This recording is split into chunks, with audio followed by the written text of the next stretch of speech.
محترم ناظرین و سامعین، السلام علیکم ورحمۃ اللہ وبرکاتہ۔ ہمارے آج کے سبق کا موضوع ہے مناسب طرز گفتگو کا انتخاب کریں، یعنی آپ جس شخص سے بات کریں اس کے مناسب گفتگو کریں۔ لوگوں سے بات چیت میں کیسا طرز گفتگو اختیار کیا جائے اور جن امور پر تبادلہ خیال کیا جائے ان کی نوعیت کیا ہو۔ آپ اپنے کسی دوست، ساتھی، رفیق کار یا کسی قریبی رشتہ دار سے ملاقات کریں تو دوران گفتگو ایسے موضوعات چھیڑیں جو اس سے متعلق ہوں اور جن پر بات کر کے اسے خوشی ملتی ہو۔ یہ انسانی فطرت کا حصہ ہے۔ ایک نوجوان جن موضوعات کو زیر بحث لانا پسند کرتا ہے وہ یقیناً ان امور سے مختلف ہوتے ہیں جن پر ایک عمر رسیدہ شخص بات کرنا پسند کرتا ہے۔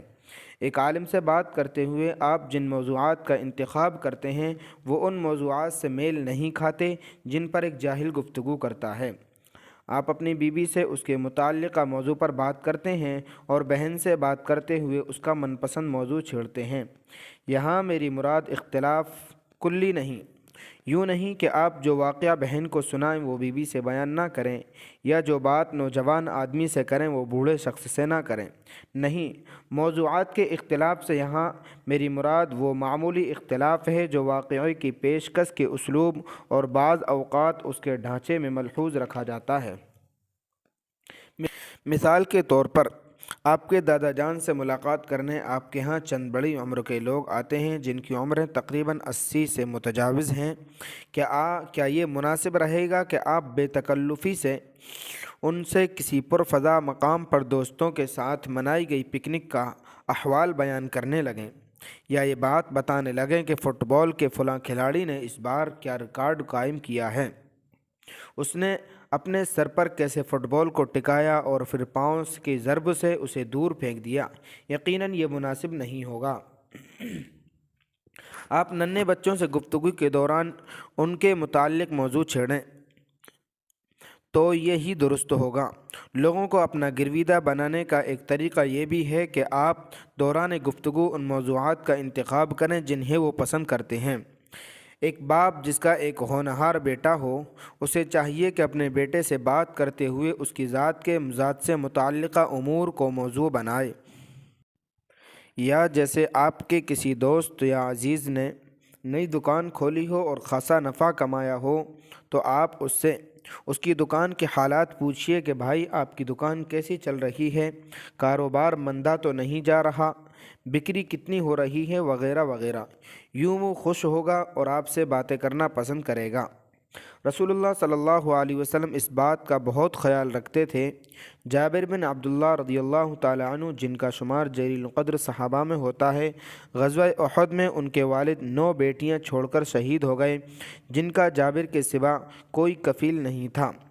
والد عبداللہ کے ذمے بہت سا قرض بھی تھا جو اب ان کے نوجوان بیٹے جابر کو ادا کرنا تھا۔ جابر ہمیشہ قرض کی ادائیگی اور بہنوں کی پرورش کے بارے میں پریشان اور فکر مند رہتے تھے۔ قرض خواہان نے صبح و شام کے مطالبوں سے ان کی ناک میں دم کر رکھا تھا۔ مسلمان نبی صلی اللہ علیہ وسلم کی معیت میں غزوہ ذات الرقاع کے لیے روانہ ہوئے۔ جابر رضی اللہ تعالی عنہ بھی ان کے ہمراہ تھے۔ وہ غربت کے مارے ایک انتہائی لاغر اونٹ پر سوار تھے جو چلنے سے انکاری تھا۔ سب لوگ ان سے آگے نکل گئے اور قافلے کے آخر میں رہ گئے۔ وہ رسول اللہ صلی اللہ علیہ وسلم کا دستور تھا کہ آپ ہمیشہ قافلے کے پیچھے پیچھے آیا کرتے تھے۔ آپ کو جابر کا رینگتا اونٹ نظر آیا تو ان کے قریب گئے اور دریافت کیا، جابر کیا بات ہے؟ حضرت جابر نے جواب دیا، اللہ کے رسول، میرا اونٹ پیچھے رہ گیا ہے۔ نبی صلی اللہ علیہ وسلم نے فرمایا، اچھا ذرا اسے بٹھا دو۔ انہوں نے اونٹ بٹھا دیا۔ نبی صلی اللہ علیہ وسلم نے بھی اپنی اونٹنی اس کے قریب بٹھا دی۔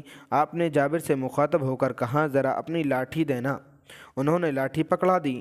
آپ صلی اللہ علیہ وسلم نے لاٹھی سے اونٹ کو چند ہلکی ضربیں لگائیں۔ اونٹ جو ابھی تھوڑی دیر پہلے چلنے سے عاری تھا اچھل کر کھڑا ہوا اور بھاگنے لگا۔ اس کے انگ انگ میں چستی کی لہر دوڑ گئی۔ جابر رضی اللہ تعالیٰ عنہ بھاگ کر اس کی گردن سے لٹکے اور سوار ہو گئے۔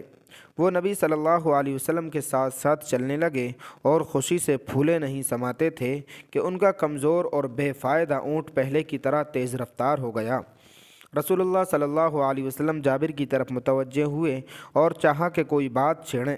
جابر عنفوان ثواب میں تھے اور جوانی کے تفکرات عموماً شادی اور معاش کے گرد گھومتے ہیں۔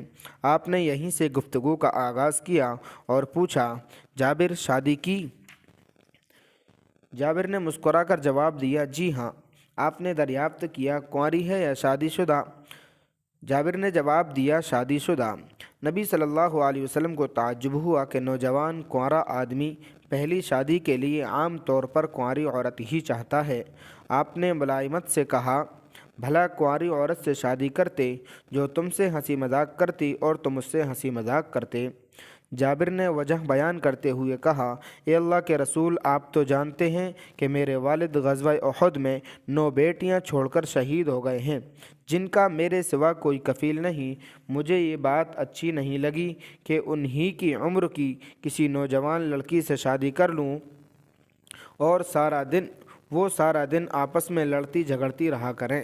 اس لیے میں نے بڑی عمر کی عورت سے شادی کی جو ماں کی طرح میری بہنوں کو سنبھالے، ان کی کنگھی پٹی کرے اور انہیں صاف ستھرا رکھے۔ نبی صلی اللہ علیہ وسلم نے دیکھا کہ ان کے روبرو ایک ایسا نوجوان کھڑا ہے جس نے صرف اپنی بہنوں کی خاطر جوانی کے پرکیف جذبات کی قربانی دے دی۔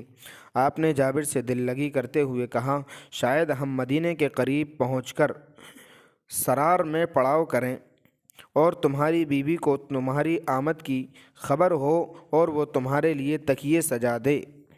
جابر کو اپنی اور اپنی بہنوں کی ناداری یاد آئی۔ انہوں نے فوراً کہا، تکیے؟ اے اللہ کے رسول، اللہ کی قسم ہمارے پاس کوئی تکیے نہیں ہیں۔ آپ نے جواب دیا، انشاءاللہ تم لوگوں کے پاس تکیے ہوں گے۔ وہ دونوں چلتے رہے۔ رسول اللہ صلی اللہ علیہ وسلم نے جابر کی مالی مدد کرنا چاہی۔ آپ نے ایک بار پھر انہیں مخاطب کیا اور فرمایا، جابر اپنا اونٹ مجھے بیچتے ہو؟ جابر سوچ میں پڑ گئے کہ یہ اونٹ ان کا کل سرمایہ ہے۔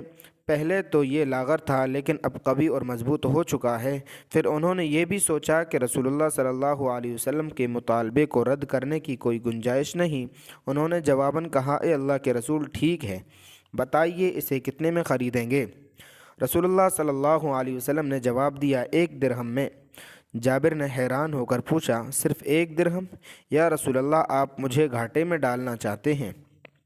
رسول اللہ صلی اللہ علیہ وسلم نے بولی بڑھائی، چلو 2 درہم میں۔ نہیں اے اللہ کے رسول، یوں میں خسارے میں رہوں گا۔ رسول اللہ صلی اللہ علیہ وسلم قیمت بڑھاتے رہے حتیٰ کہ بات 40 درہم تک جا پہنچی۔ جابر نے مطمئن ہو کر کہا، اب ٹھیک ہے، لیکن ایک شرط ہے کہ میں مدینہ پہنچنے تک اونٹ پر سوار رہوں گا۔ رسول اللہ صلی اللہ علیہ وسلم نے جواب اس بات میں دیا۔ مسلمانوں کا قافلہ مدینہ پہنچا تو جابر اپنے گھر گئے اور اونٹ سے سامان اتارنے کے بعد نبی صلی اللہ علیہ وسلم کی اقتداء میں نماز پڑھنے مسجد گئے اور اونٹ مسجد کے قریب ہی باندھ دیا۔ آپ صلی اللہ علیہ وسلم نماز کے بعد باہر تشریف لائے تو جابر نے کہا، اے اللہ کے رسول، یہ رہا آپ کا اونٹ۔ آپ نے حضرت بلال کو حکم دیا، جابر کو 40 درہم سے کچھ اوپر دے دو۔ بلال رضی اللہ تعالیٰ عنہ نے حکم کی تعمیل کی اور 40 درہم سے کچھ اوپر رقم جابر کے حوالے کر دی۔ جابر نے رقم لی اور یہ سوچتے ہوئے واپس ہوئے کہ ان پیسوں کا مصرف کیا ہو، نیا اونٹ خریدا جائے یا گھر کا سامان لیا جائے۔ ادھر رسول اللہ صلی اللہ علیہ وسلم نے بلال سے کہا، یہ اونٹ پکڑو اور جابر کو دے آؤ۔ بلال نے اونٹ کی باگ تھامی اور جابر کی طرف چل پڑے۔ جابر نے بلال کو مع اونٹ کے آتے دیکھا تو حیران ہوئے کہ کیا سودا منسوخ کر دیا گیا ہے؟ بلال نے آتے ہی کہا، جابر اونٹ لے لیجئے۔ جابر نے حیرت سے پوچھا، کیا ہوا؟ بلال رضی اللہ تعالیٰ عنہ نے جواب دیا، رسول اللہ صلی اللہ علیہ وسلم نے مجھے حکم دیا ہے کہ اونٹ آپ کو دے آؤں اور اس کی قیمت بھی آپ اپنے پاس رکھیے۔ یہ سن کر جابر رضی اللہ تعالیٰ عنہ رسول اللہ صلی اللہ علیہ وسلم کی خدمت میں حاضر ہوئے اور پوچھا، یا رسول اللہ، کیا مسئلہ ہے؟ کیا آپ کو اونٹ کی ضرورت نہیں؟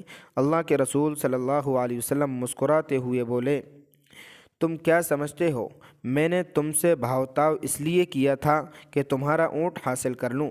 یعنی میں نے تم سے بھاؤتاؤ اس لیے نہیں کیا کہ اونٹ مجھے مل جائے، بلکہ میں اندازہ کرنا چاہتا تھا کہ تمہاری مدد کے لیے کتنی رقم دے سکتا ہوں۔